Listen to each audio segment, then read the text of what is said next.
Dobrý den, dnes vám řeknu něco o škole jako instituci a jejich historických proměnách v českých zemích.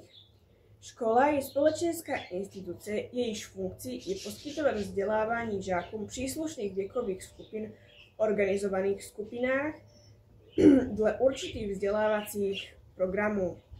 Výchova na školách je založena na výkonu, cílech a plánech.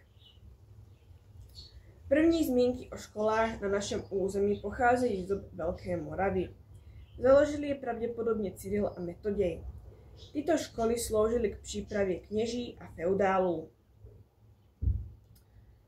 V roce 937 byla v Praze při Svatém Vítu založena první katedrální škola. O pár let později byla založena i na Vyšehradě a v roce 1073 i v Olomouci. Výchova samozřejmě probíhala v latině.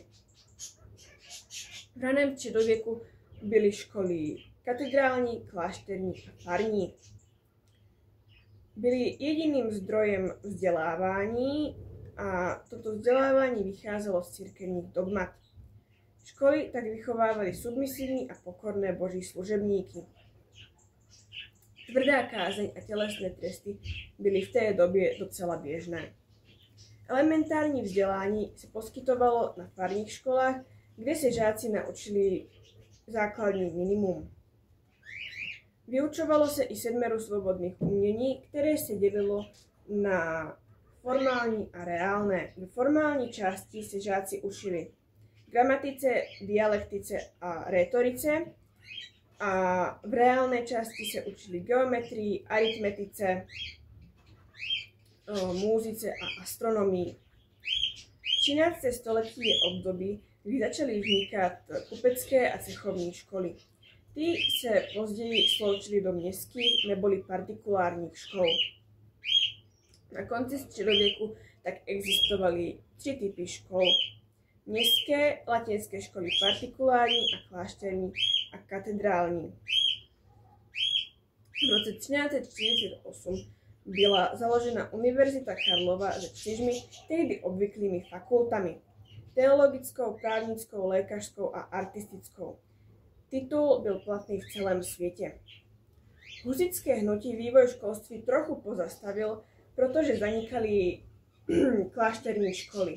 Na druhou stranu cílem husitů bylo zpřístupnění základního vzdělání v mateřském jazyce. Na tuto myšlenku navázala Jednota bratrská, která zakládala bratrské školy. Důraz byl kladen na mateřský jazyk, národní cítění a pracovně praktický ráz. Bratrské školy fungovaly až do roku 1621, kdy byly zrušeny a nad školstvím přebrala moc církev. Důležitým mezníkem pro školství je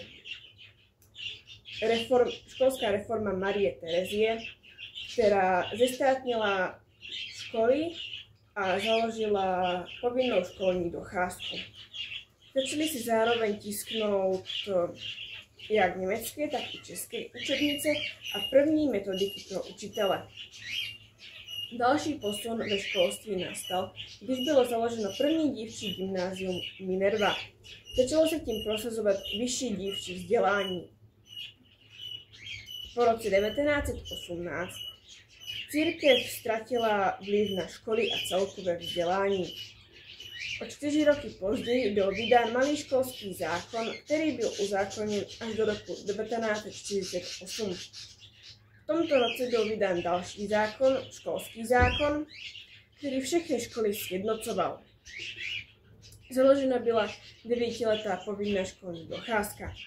Žáci měli po skončení studia možnost pokračovat ve studiu na všeobecně vzdělávacích a odborných školách.